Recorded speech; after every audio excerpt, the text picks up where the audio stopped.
Hello, Rob Berthoff here, and this is a follow-up video. In the previous video on empathy for a Zionist agenda, I really went through this idea of kind of explaining the viewpoint of the Zionist movement and how you could, see how they would be so passionate about their perspective. Now, I noticed the date on this was October 8th. It was one day after the Hamas attack, and since then, a lot of things have transpired, which really could change the perspective of this idea of what their plans are. And so now we start seeing part two, which is this idea of a genocide happening right now. Just as a quick recap, I talked about this idea of what is Zionism, and really it's a movement that says that they must essentially claim their rightful heritage. They need to get everybody off the temple dome, restore their temple, raise the red heifer, and sacrifice so that their Messiah can come. Well, the Messiah's already come, but that's not the point. They don't understand that yet. And what's interesting is how Christians have been roped into this whole idea, thinking that there's something happening with the Jews, thinking, well, they're part of end-time prophecy. Show me somewhere in the Bible that shows you that, because I cannot see it. I'm at this point a scholar on Daniel and Revelation, and I cannot see anywhere in Revelation that speaks of the Jews having anything to do with an end-time people. I have another video coming out on the 144,000, which shows very clearly that has nothing to do with the literal tribes of Israel. So ultimately, what we need to remember is that the close of probation for the Jews happened 2,000 years ago. In AD 34, at the stoning of Stephen, we read, by the stoning of Stephen, the Jews finally sealed the rejection of the gospel. So since AD 34, which is again almost 2,000 years, the Jews collectively have not been God's people. Now, there are people in the Jewish faith, as well as people who, in Israel as a whole, who will absolutely be in heaven. There are people who are living up to the light that they're given, who are, following the best light that they have been received, and there will be people in heaven. But those that have rejected this light will not be in heaven. So this is an interesting piece. November 1st, just less than a month since this massacre started happening in Gaza, we find that 800 scholars warned. Now, these are people that are lawyers. These are people that are scholars of genocide studies. They came out against Israel's actions. And I think that's important to understand, is that we can't be dismissing this as, well, they have a right to defend themselves. That does not make sense. And there's so many pieces that we'll get into that in a second. Ultimately, we have to understand, what is the definition of genocide? And the definition is both mental and physical. So the mental element is, if they have an intent to wipe out an entire ethnic group, racial group, religious group, national group, that is an intent of genocide. And then if they start to kill the members, right, if they cause bodily harm, right, if they, by the way, even just turning off the water and the power would be an act of genocide. Even if they had not even touched foot into the state and started to mass murder everybody they see, that alone would have been genocide. So it's a clear-cut case. In fact, this, even from, we read so many different articles on this, that this is a textbook case of genocide. And this article here comes from an associate professor of the Holocaust and Genocide Studies at Stockton University. So again, he's a professor who's saying that this is genocide. We see how, this idea that Israel is demolishing courthouses, they're demolishing government buildings, right? We see how they're actually also destroying schools and universities.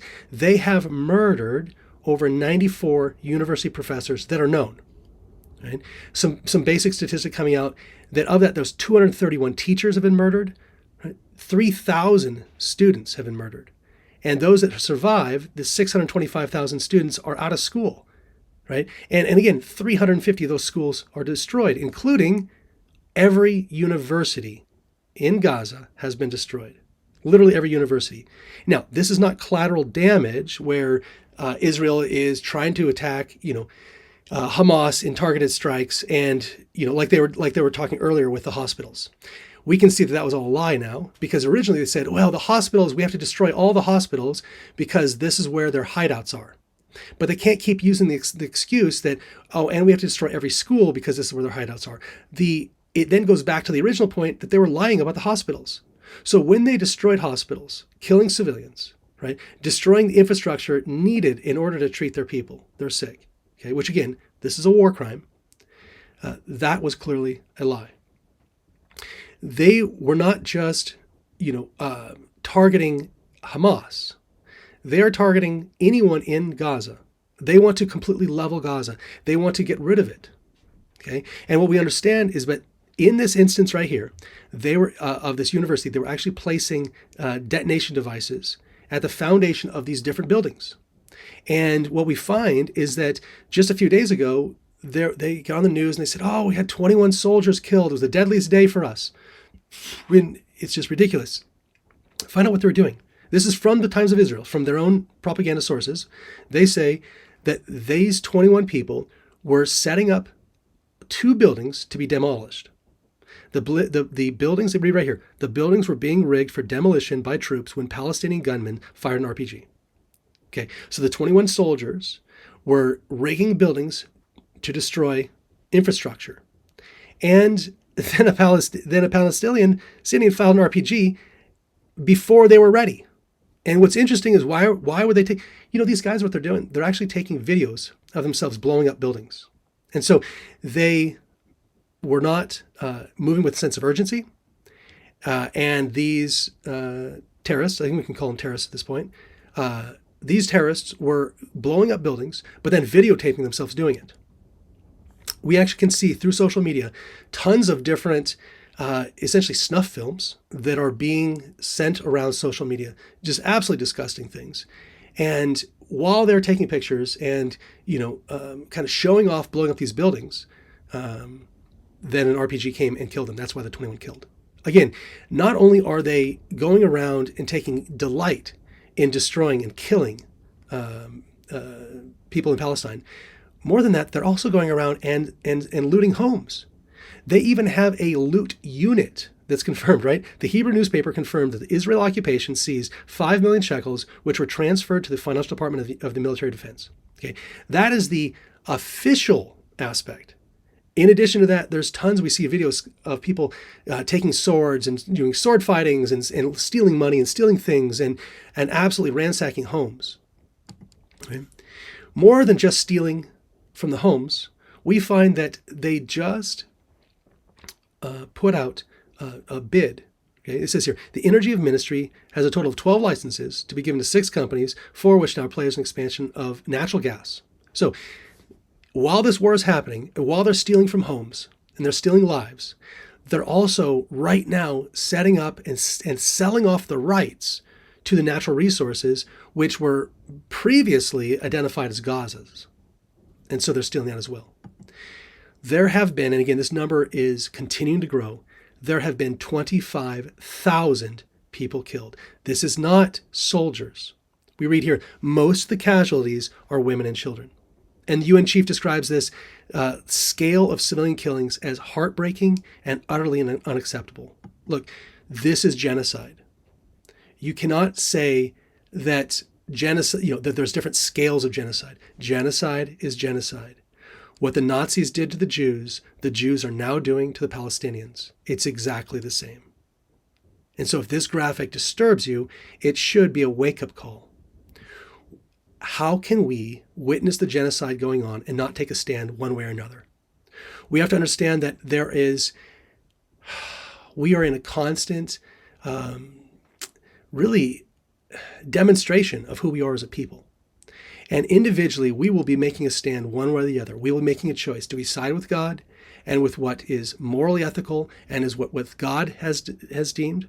Or ultimately, are we going to get the mark of the beast? And the mark of the beast is sitting aside and allowing things like this to happen and just justifying them and say, well, these were people that the Jews were supposed to kill, 4,000 years ago, or 3,000 years ago, right? This is absolute absurdity.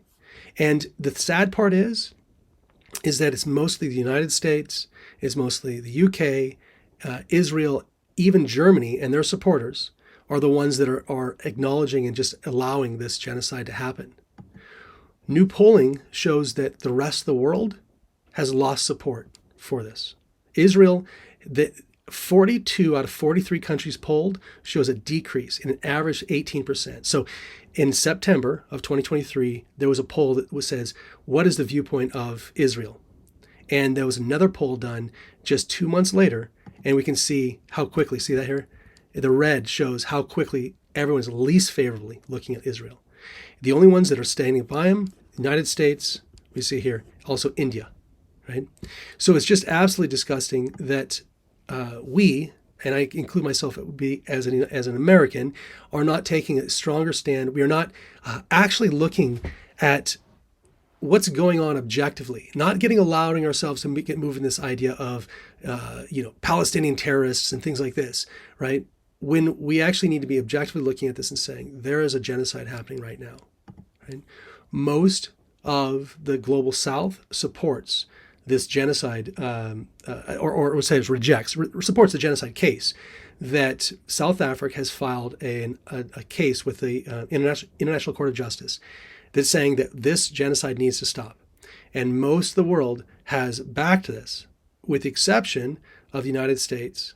In fact, the United States has vetoed this happening. If we wanted this killings, these 25,000 killings of women and children, if we wanted this to stop, the United States had the power to do it. And we vetoed it from happening. We need to be looking at, what is happening right now and holding people accountable. Again, this is not political. Everybody that knows me knows that I'm not right or left. But when we see something happening and seeing how the Biden administration is enabling Israel's genocide for the sake of money and for the sake of political influence, it's absolutely disgusting and it needs to stop.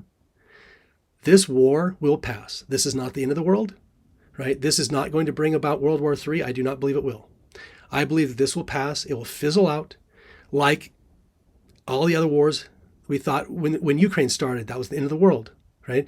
What's going to happen is that, not necessarily fizzle out, but what's going to happen is that we're going to continue to accumulate these, and we're going to normalize. Each of these wars will be normalized. We will accept this state, and we will grow harder and harder in our hearts. But we have to understand that how we react in crisis, whether we, or how we do not react in crisis, this is going to be on our permanent record as a nation, and this will be on our permanent record as individuals.